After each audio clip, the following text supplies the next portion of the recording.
I'd like to welcome you this evening to our talk, Wind versus Water. I'm Nancy Tibbs, and our talk is being sponsored tonight by the Friends of Windham and our sister organization, Grafton Woodlands Group. We were formed as community groups to try to foster informed discussion of the wind turbine proposal for Grafton and Windham. We particularly favor open communication, open conversation, so we hope that you'll feel free and comfortable tonight to ask questions and to air opinions. We're gathered this evening at the confluence of the south and north branches of Saxton's River, which floods Grafton on average about every 7 years. The last flood was in 2011 at a cost of about $5 million. Most of the people in this room are probably familiar with that, but what you may not know is that the south branch of the Saxton's River rises in Windham on the Stilesbrook Forest, which is where the proposal for the wind turbines is. Windham is about 5 miles, a little over, due west of here, but it's 1,300 feet higher in elevation. And this fact had caused us some consternation when about 4 years ago, the owner of the Stilesbrook Forest, Meadows and Timberlands, an out-of-state landowner, invited Iberdrola, a Spanish multinational, to place wind turbines in the Stilesbrook Forest. We had many concerns about it, but certainly a major one was that this is a flood-prone area. During the 4 years that have ensued, nearly 4 years since the proposal was first put on the table, Iberdrola and the people who support the project have repeatedly told us that the project was actually going to make the flooding aspect of the situation better for us all. And this despite the fact that extensive blasting, excavation, bulldozing, and the paving of 300 acres with various types of impermeable surfaces is what's involved in the project that's being considered. So we might be forgiven for being skeptical about that. It's not that we don't believe that there is such a thing as stormwater controls for high elevation construction. We do believe that. But what we wonder is whether the systems that have been designed actually work. And it's not that we don't believe that the state has permitting and compliance and monitoring systems that they've developed over, great time and with all kinds of smart people working on it. We know such systems have been developed, but what we don't know is, do they work? So we're very fortunate this evening to have with us Jeff Gall, who has experience and expertise in both of these questions.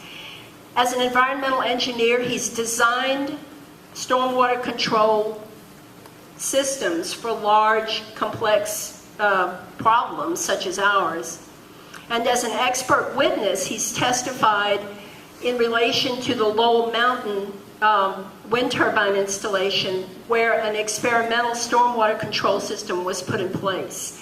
So he knows a great deal about it. The Lowell Mountain wind installation has 21 turbines and went into operation in October of 2012. So it's been in operation for about 3.5 years. And during that time, fortunately, Jeff has kept an eye on it. Jeff, please welcome Jeff.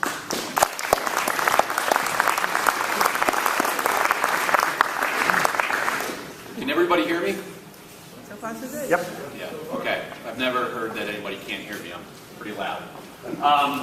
Okay, so one of the reasons that I'm here tonight is obviously I was asked to come and talk about my past experience. As an engineer, I'm a licensed professional engineer in the state of Vermont, as well as a number of other states. I was hired back in 2010 to, because of client Energize Vermont was very concerned about the number of proposed ridgeline wind projects that were proposed in Vermont. And Vermont being a very small state in terms of population, it was no surprise that they asked somebody like me from out of state to come in. It was difficult, I think, probably to find somebody in state to really come out and do an evaluation and provide a critique of systems that were promoted to the highest levels in the state of Vermont. So you can understand why a guy from Jersey is up here talking to you today about it. Now, you're not alone in this. In New Jersey, and I'm going to talk a little bit about it, we have a lot of different energy problems, just like we do all over the country and all over the world. As a matter of fact, in New Jersey, we don't have 400 or 500 foot tall wind turbines, but we also have solar farms that are being proposed. We also are right next to one of the most prolific natural gas states in the nation, Pennsylvania. We're actually dealing with 5 different pipeline projects that are now being proposed to go through our state. And so there's a lot of normal folks out there whose properties are impacted where these pipelines are going through, and environmental groups that are very concerned about the impacts, the environmental impacts of these projects. And because one of the things I wanted to really try to get through today to everybody here is it doesn't matter whether it's a fossil fuel or it's a renewable energy or it's hydropower or nuclear. When you build these things, they're construction projects. You go in with excavators, you tear down the trees, you grade, you make it so we can get our mechanical equipment in there to build these systems. And if anybody tells you otherwise, they're lying to you. It's a construction project, and it's a massive operation. So the whole idea that I'm going to talk about is we're going to talk a little bit about that, what our energy issues are today, all the way up to the White House, and what it has for implications for you at the local level, and what kind of complications is proposed. After the Lowell project was built, I'm not a noise expert by any means, but I'm a listening expert. I got ears, so I kept hearing all these complaints about noise and things. So this was actually me. In the fall of 2013, I went up to the Nelsons. They let me camp out in the backyard, and I just wanted to sit there all night and listen and hear what I had to say and hear what the turbines sounded like. And as a listening expert, I could hear them all night. It was pretty loud. But that's not my area of expertise. All I can tell you is what I'm hearing. So what I'm going to talk about more in terms of my expertise is the water, the permitting, and the ability of the state of Vermont to be able to protect the public from degradation of water quality and flooding. And degradation of water quality is really what I'm going to be talking about in terms of the Clean Water Act. So we're going to talk a little bit about that. Jeff? Yes? Just, I know you're not a sound expert, but in that picture, approximately how far are you away from the wind turbine? I think the Nelsons was about a mile and a half from those turbines.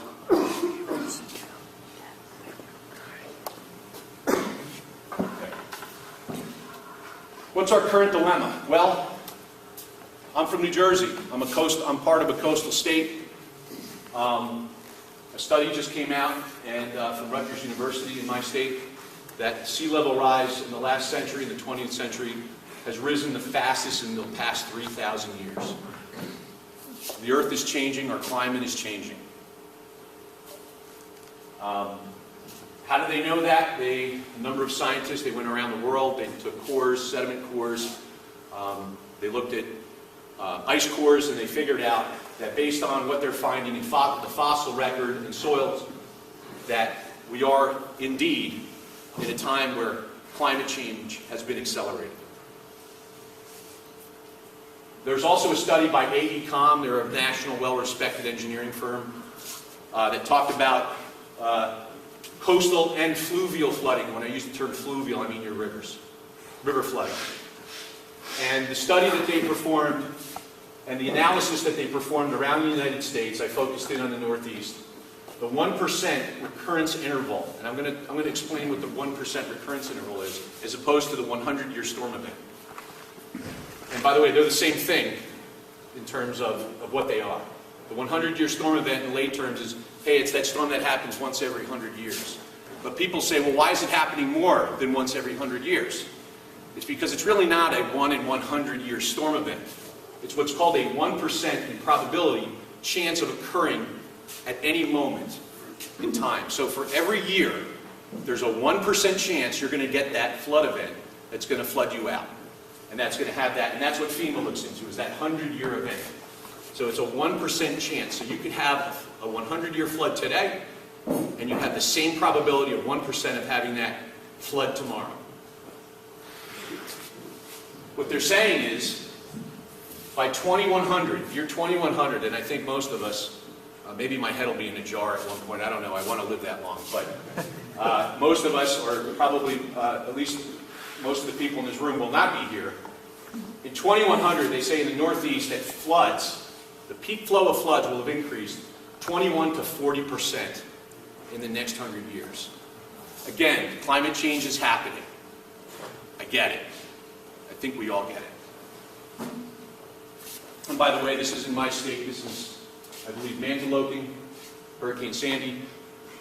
The storm surge came out and took out pretty much the entire town on the coast, took out the bridges, and that's a photo from Irene in Vermont.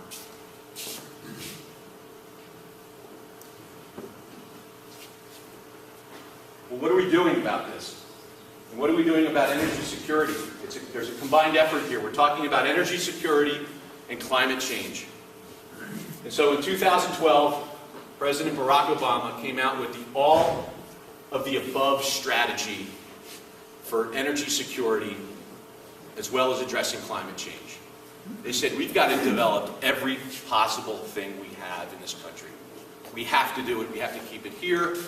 We have to keep it domestic, and that will provide economic security and control, and it'll also help us do our part for climate change. So the major emphasis, everything's discussed in there. It's, you know, you can, whatever you're for, they talk about wind, solar, hydro, geothermal, biomass, biofuels for renewables. They're not throwing off the table natural gas and oil. And what I put in quotes is clean coal, because I'm, you know, like that'll never happen. And then we talk about nuclear. So everything is on the table right now at the federal level. They're okay with everything. And that's actually, in my opinion, a great idea. We really need to be looking at everything. I'm very pro-renewable. We want to do things that provide the least amount of greenhouse gas emissions to control climate change. But I'm going to zoom in a little bit here. About a year later, in November 2013, they came out with an executive order from the President's office, preparing the U.S. for the impacts of climate change. What they're saying is already affecting communities, its natural resources, its ecosystems, its economics and communities. So, an executive order coming down from the highest level of government is saying, we need to protect our population, our people, our ecosystems, which is what we're going to talk a little bit about, our natural resources, and our communities from the impacts of climate change. So what they even talk about is they've got to reform their policies that perhaps unintentionally increase the vulnerability of the natural or built systems in our nation. Now the reason I'm bringing both of these up is they're in a vacuum. If you look at the two and each by themselves, they can contradict each other. What we need to do is look at these in terms of how they work with each other. And I'm going to get to that as we move along.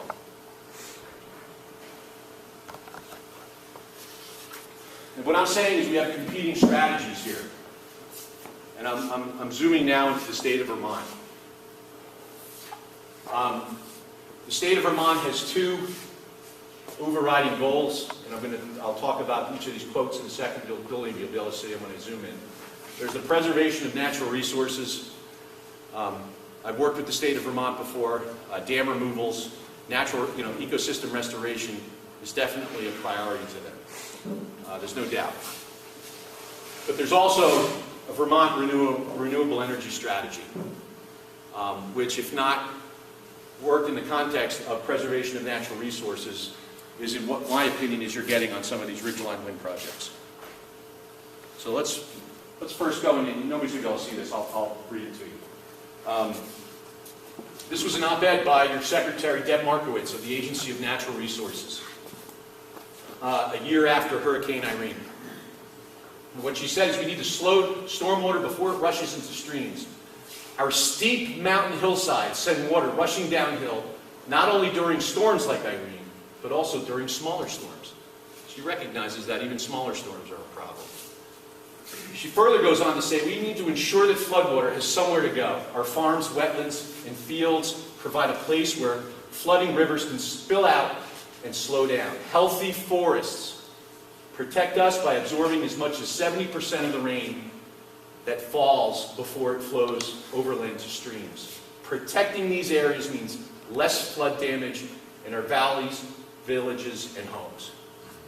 Forests provide the biggest bang for your buck when you're dealing with stormwater management. Let's go over to your governor on his website.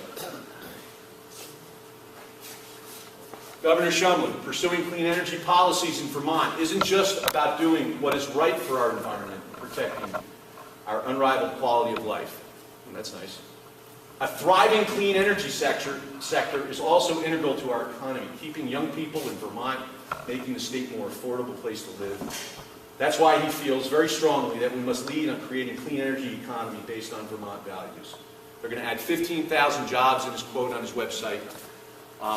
So to me, the governor, it's not just about the natural resources, it's about the economy, it's about improving people's lives. Again, look at this in terms of protecting your natural resources. There's room for both. And I believe that you'll find that Ridgeline Wind may not be that.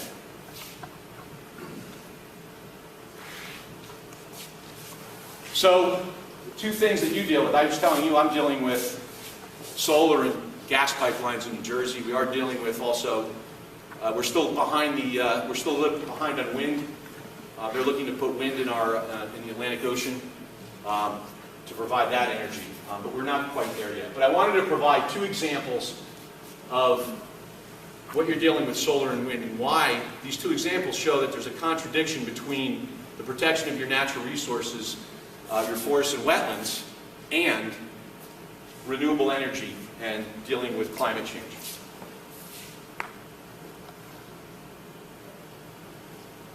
This is a project up in Burlington, Vermont. It's called South 40 Solar. It's built, this is Lake Champlain right here. This is the project right here. You'll notice I've put in red. The solar farm actually goes this entire area right here. Everything in red is wetlands. We don't even allow this in New Jersey. But they're putting the solar farm, the poles, within the wetland. And there's a couple of numbers at the bottom when you're talking about impacts. You talk about wetland fill. If you add up all these little poles, they're like I-beams, if you ever see on a building, except they're in the ground. When you add up the area of those, and there's thousands of them in that site, within the wetland, it adds up to only about 91 square feet. Doesn't seem like a lot. Now they talk about other impacts of 52,000. It's probably likely from the shading of the solar panels and those impacts. And they say, well, they're going to be above the ground. The wetland is not going to be impacted by that. However, this is what a construction site looks like at a solar farm. I call it repeated impacts, repeated pressure from equipment. In order to put those little poles in the ground, that 91 square feet, you got to go out repeatedly with these skid steers and bang those poles into the ground. Actually, before that, you got to get out to the site. So what they'll do is they got to clear the site. You go in with bulldozers. If there's trees, clear the trees. You go in with those types of equipment. You take that out. And all that repeated effort compacts the soil. And what ends up happening is that soil is not the same anymore.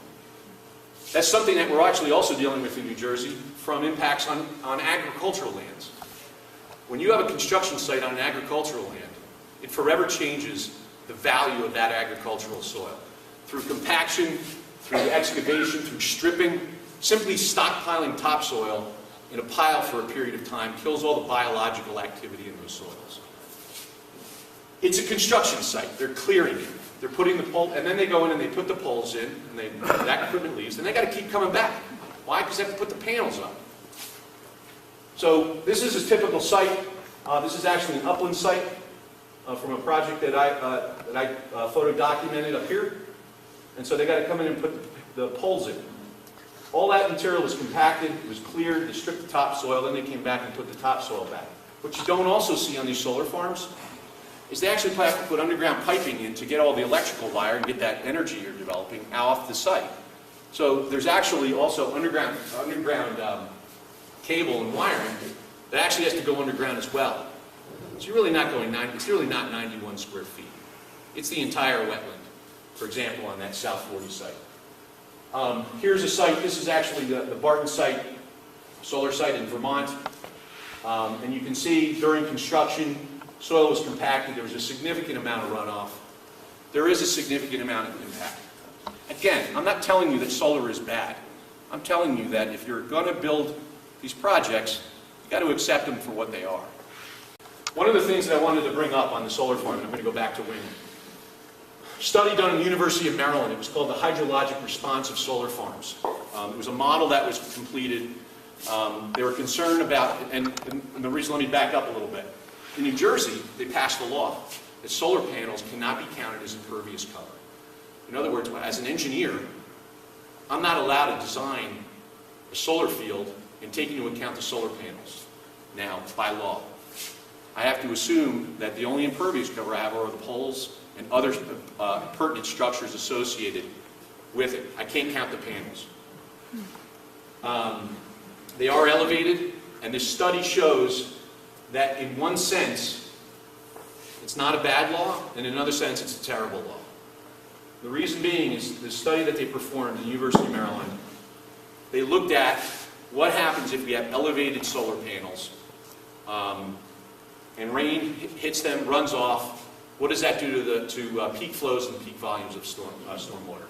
What they found is if all else equal, in other words, you put the panels up and the vegetation is maintained exactly as it was before the solar panels were up, the peak flows and increased volume is almost negligible. Good thing. Except, I just talked about how much the soil gets compacted, how much the land gets modified. And by the way, when they come in and say, well, don't worry about it, we're going to till it up. How are they going to till it up? How are they going to go underneath these panels when they're installed to till the soils? And when they have the piping in the cables underground, the electrical cable, how are they going to till that up and restore the soil without damaging their infrastructure? The reality is they're not. So what the study found is when you start getting bare spots and you start getting areas where they start losing vegetation, the peak flows and the volumes go up significantly, leading to erosion and all kinds of other issues associated with degradation of water quality. I bring that up because I know that Vermont is struggling equally as much with solar and other forms of energy as much as wind. But that's something that is also, we're going to talk a little bit about wind projects. Okay, so what we're going to talk about now is Lowell Kingdom Community Wind. This is a project that's near and dear to my heart. I was involved with this project for several years. I've walked the mountain before it was built. I was dragged through what they call the civil type litigation of an appeal. Our client spent, between us and other experts and lawyers, about $400,000 in appealing the stormwater permit. Once it gets to that point, it becomes all about lawyers and going back and forth with the experts and a long project and a long process.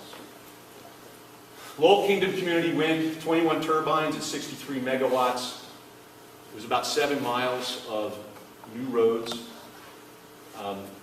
They installed what are called, they installed 52 stormwater structures. In other words, 52, and I'll explain what a level spreader is, but 52 different types of structures that had to manage stormwater in some form of or another.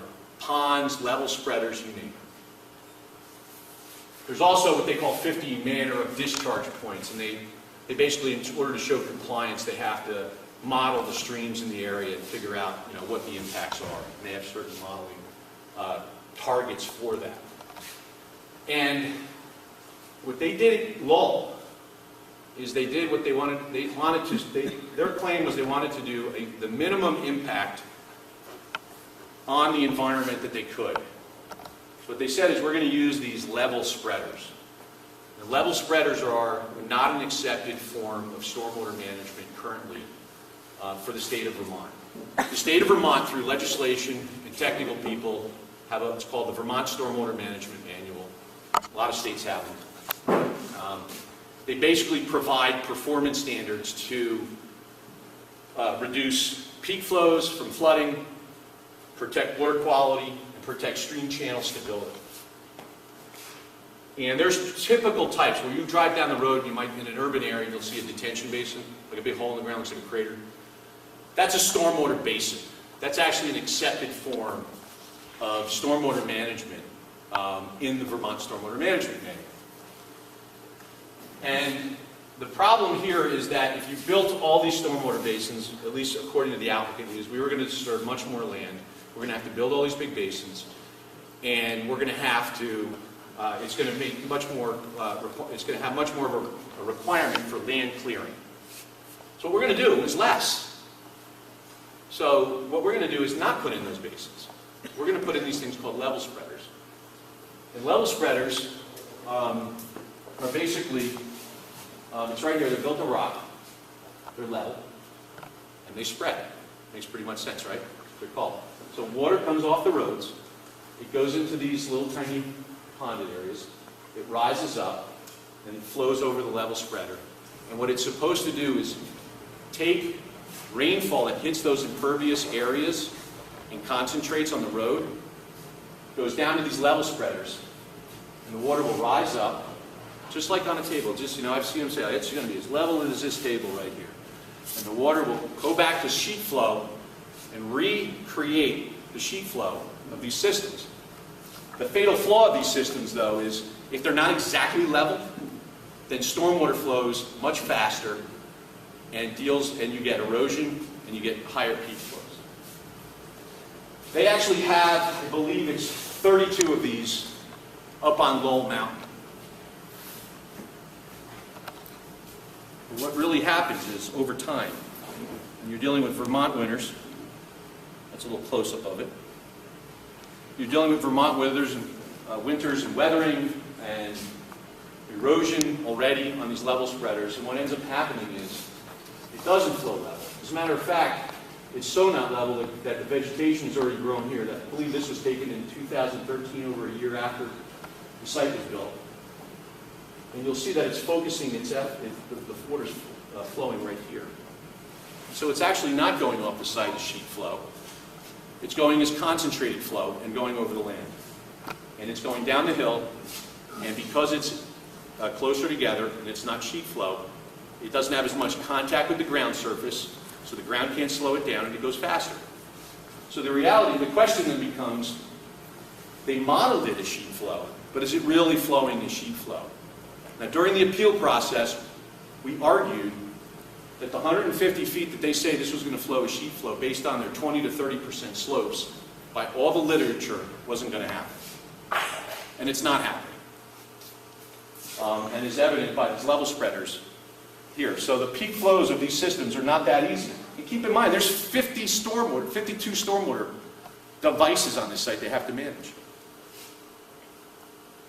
How do they manage them? I don't know. I'm not allowed on the site. They won't let me. How are they appropriately managed? Probably have to tend to them every time there's a storm event. I heard you get high school kids, go in and clean them out every once in a while. That's the stories I've heard. You have to keep leveling them out. Keep in mind, though, every time one blows out, its sediment goes somewhere, right? The material from that level spreader goes somewhere. But it's all right, they replenish it. So now you have a continuous load of sediment. Now I'm going to show you a video. And it's going to show a little bit about how, and I'm standing right now in one of the wetlands. This is the northern site of, the northernmost area of the site, of the turbine site. It was like, I think it was near T1. Off the property, it was downhill of the one level spreader.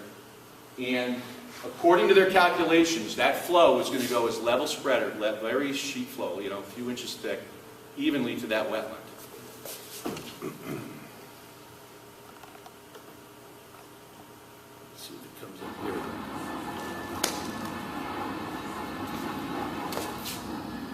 By the way, I'm just about northeast from Tower T1. Oh, by the way, those aren't jets flying over my head. That's T1. That's turbine 1 that you can hear. Again, I'm no noise expert, but I'm a listening expert. The path of level spreader LSC1, and there's erosion where it shows that the water starts to reconcentrate This is in the fall of into a 2013. path. I'll need to check the calculations to see where it is, but it looks like it's all I do a lot starting of to talking myself reconcentrate. in the woods. I'm going to measure this off. I'm guessing it's about 100 to 200 yards downstream from level spreader LSC1. Let's see if I can, make a little bit blurry here.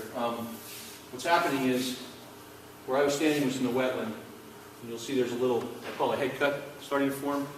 And that happens when stormwater starts to concentrate, starts to convert from sheet flow and creating rills and those types of erosion.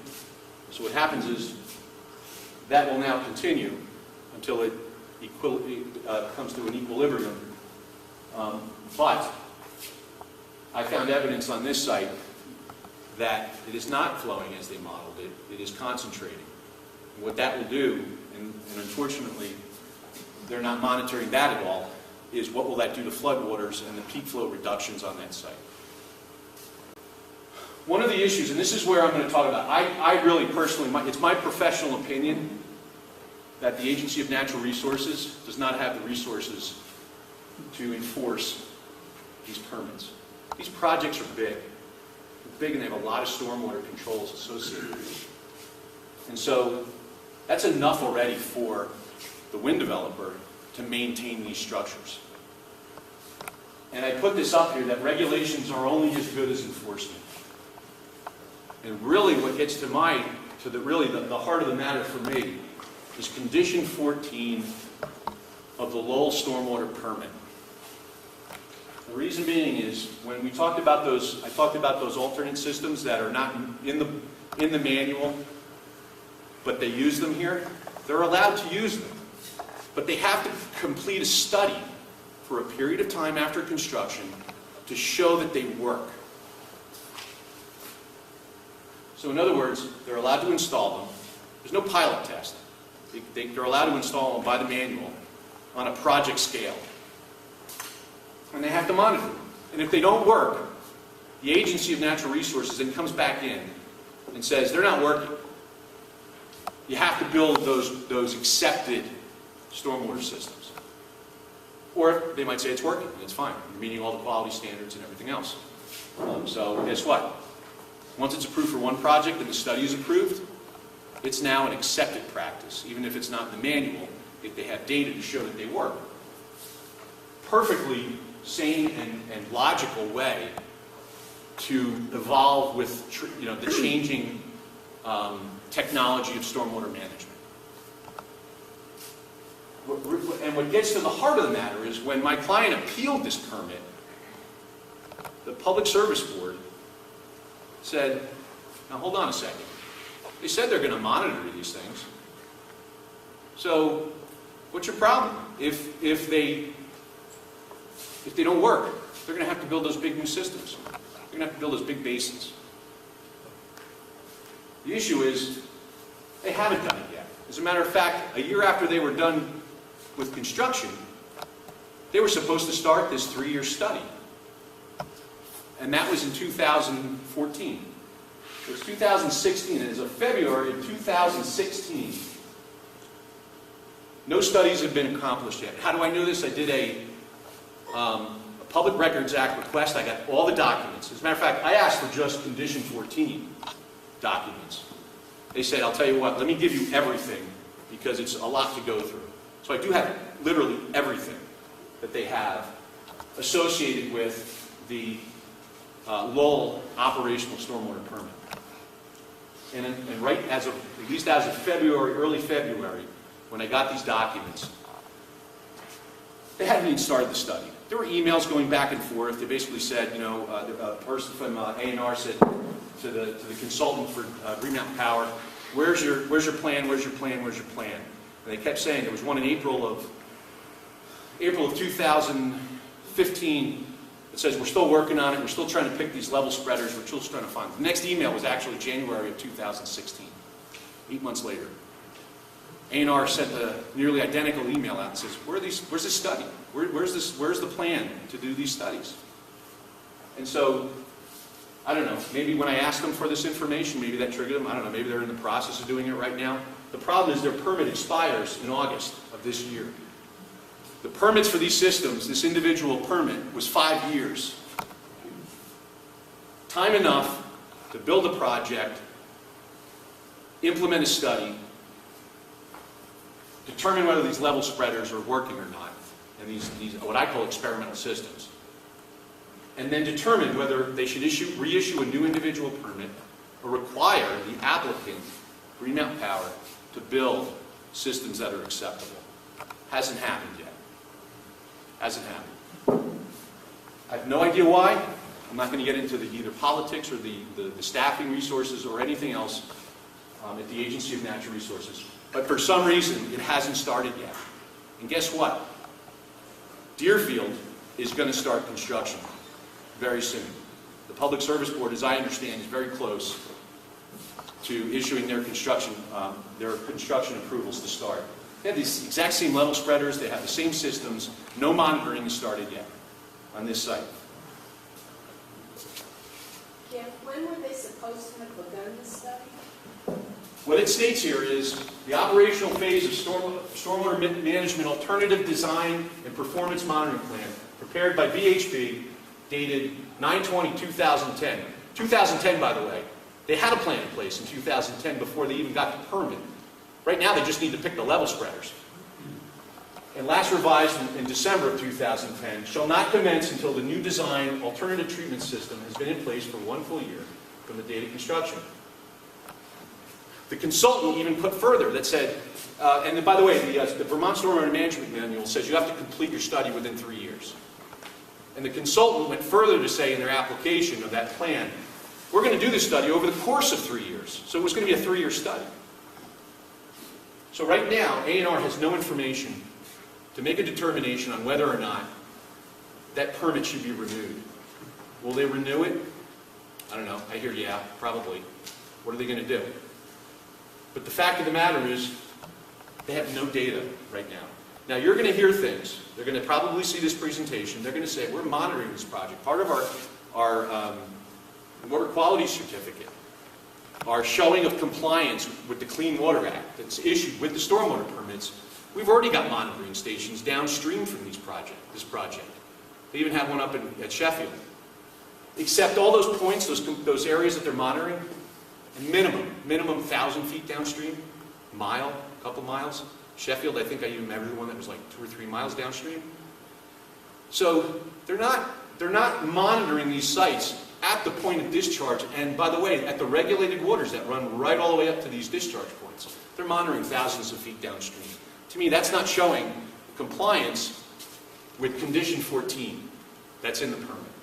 And to me, they're not in compliance with the stormwater permit. If A&R has not enforced it, A&R as a delegated agency from the United States Environmental Protection Agency to manage stormwater, and the Clean Water Act are not in compliance with that, and therefore the A&R could conceivably be in violation of the Clean Water Act at this point in time.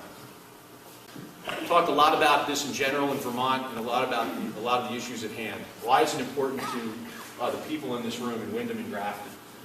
Right now, there's, I guess it's 28 turbines, 96 megawatt facility that's being proposed here between these two towns.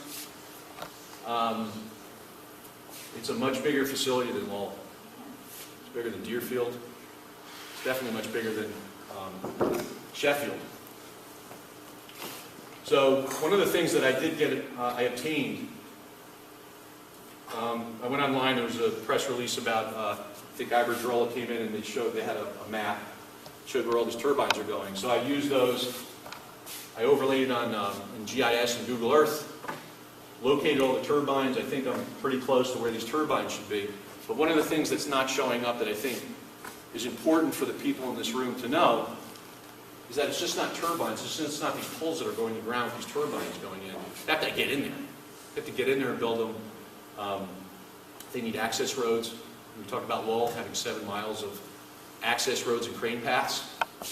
So I put in some hypothetical crane access roads that would essentially go over to 121 over by Saxon River. Logically, you probably want to pass through, I think this is Townsend Road, down the south branch to go through. When you add up that red line and all these access, and I didn't even put the access to like individual turbines, but it's 10 miles. You'd have 10 miles of brand new road in those mountains up there. 10 miles of, now, they may come back and maybe the defense is, it's not 10 miles of road, it's 8 miles. You know, okay, it's 8 miles. You know, whatever it might be. My calculation is it's 10 miles. 10 miles of new road to access all these turbines because you need cranes, you need trucks, you need very large equipment to deliver this equipment to these sites. This is the reality. This is not for or against. This is what you have to do. You need large cranes to get these sites built. So I prorated that to Lowell. The engineers sometimes have to extrapolate. What I did is I said, okay, Lowell's got 52 stormwater control features, 50 discharge points. What does that mean to Wyndham Grafton? Well, what it means is based on just a direct extrapolation, it means you're going to have 71 discharge and compliance points and 74 stormwater structures to manage on this site. So you're not going to have to manage and go by each and every one of these stormwater sites every year, every storm, every time it happens, to make sure they're all functioning in accordance with the modeling that they perform. Because if they don't, it means number one, they're in violation of the permit, but number two, downstream you're paying for it. You're not reducing peak flows and you're getting degradation of water quality. This is just a little bit of I was just trying to get a sense for myself of the topography. So this is a cross section going through it based on the available topo maps. You've got Grafton down here and Wyndham over here. One of the things I wanted to talk about too is I reviewed, there's a storm back in 1996 in Grafton. They talked of the Grafton, Vermont flood, although it seemed to be it was along a lot of the ridgeline areas in this area. But it was a NOAA, the National Oceanic and Atmospheric Administration, technical report on the 12 to 13 June 1996 flood. Obviously, there was a series of thunderstorms. I don't really have to give people too much of a history. I think you're all probably painfully aware of that flood. There were many road washouts. There was 8 to 9 inches of rain in 2 days. The interesting thing for me as the engineer that I caught my eye was what they say causes the storms, which are actually pretty prevalent in the Green Mountains and probably a lot of different mountain range systems, where the mountains actually are perpendicular to the flow of the weather patterns. They call it a convergent upslope flow. What that does is as the weather, as moisture-laden weather comes in from the west, it hits the mountains, it's forced up, and it starts to squeeze the water out. And so what you end up getting is these cells that form. All these black dots here are all the cells that had formed during some of that radar from that 96 storm event. They come up and they cause rain to fall, especially up on ridge lines. You've got Glebe Mountain over here to the west. And this dashed area, this map was provided to me, this dashed area shows the property where the wind turbines are going. So moisture would then come in here, be forced up by Glebe Mountain, and pour down into this watershed here, and down to the Saxton River tributaries, and then down into Grafton, and then Wyndham over here to the tributaries over there. Why is that important? Because we're putting 10 miles of road right where the water falls, right at the steepest part of the watershed. And that's where a lot of these projects are going. Of course, that's where the wind is. Yeah. It's a trade-off. Yes. So, I did promise them when I came to talk I wouldn't keep you guys all night, but one of the things is I came to several conclusions based on all this information. First of all, Vermont has yet to enforce the provisions of the study protocols for Kingdom Community Wind. Condition 14 is not met. Why that's important for you is it's not met for Kingdom Community Wind. They still have to now enforce it for Deerfield. I don't know what kind of stormwater controls they're going to propose for Grafton, Wyndham. But regardless, the A&R apparently is not enforcing that condition. And we're concerned, I am concerned as a professional, as these projects grow and we get more and more of them, urban water quality degradation doesn't happen from one project. I call it death by 1,000 cuts. It happens over time. The more projects that are built, the more the water quality degrades. The problem is once it degrades, it's very hard to reverse because you have all these 1,000 cuts. So I say the success of the experiment at Lowell is in question. None of the monitoring protocols in Condition 14 are enforced. I further say that none of the conditions in the permit that was issued at all address flooding. None of the conditions try to look at these, like for example, the level spreaders to say, are they even functioning from a flood attenuation standpoint? They're just looking at water quality from the Clean Water Act standpoint, which actually they're not doing. Grafton Wyndham would almost be 50% larger than KCW, Kingdom Community Wind. With an estimated 10 miles of road, Grafton is subject to severe flooding already with those convergent upslope-induced storms typical of the Green Mountains. One of the other things that I wanted to point out that's very interesting is we're building these projects to address climate change. Yet none of them have incorporated climate change in their designs. In other words, the stormwater systems, as a matter of fact, Lowell, the stormwater system for Lowell, the rainfall distributions they use for Lowell, and for Sheffield for that matter, and probably actually for Deerfield now, were from the 1960s. They just upgraded, NOAA actually just within the last couple of months for New England just updated their rainfall data. None of them incorporate the impact of climate change on the projects themselves. So in other words, these stormwater systems are built, and they'll tell you otherwise, they're built to the minimum standard, they met the minimum requirements of the law for peak flow, attenuation, and design anyway, and water quality treatment. Yet, in 20 years, when you start getting increased rainfall events, will those stormwater features function? If the predictions are correct, the answer is no. And so how will these systems function at that point to protect downstream in compliance with the Clean Water Act? It means they're going to have to go in and retrofit a lot of these systems, which is going to be a very expensive endeavor. But there's not even a mechanism in place to trigger that at this point in time. I was involved in the, I attended the, in the last couple of years they've been updating the Vermont Stormwater Management Manual. They just issued the draft volume 1 of it, which talks about performance standards. Nowhere in that manual, in the new one, 2016, does it address climate change. It doesn't address anything about climate change. It talks about using existing stormwater runoff information, and that's it. So with that said, I'll take some questions, and I'll be obviously here for a little bit of time as well. So, yeah.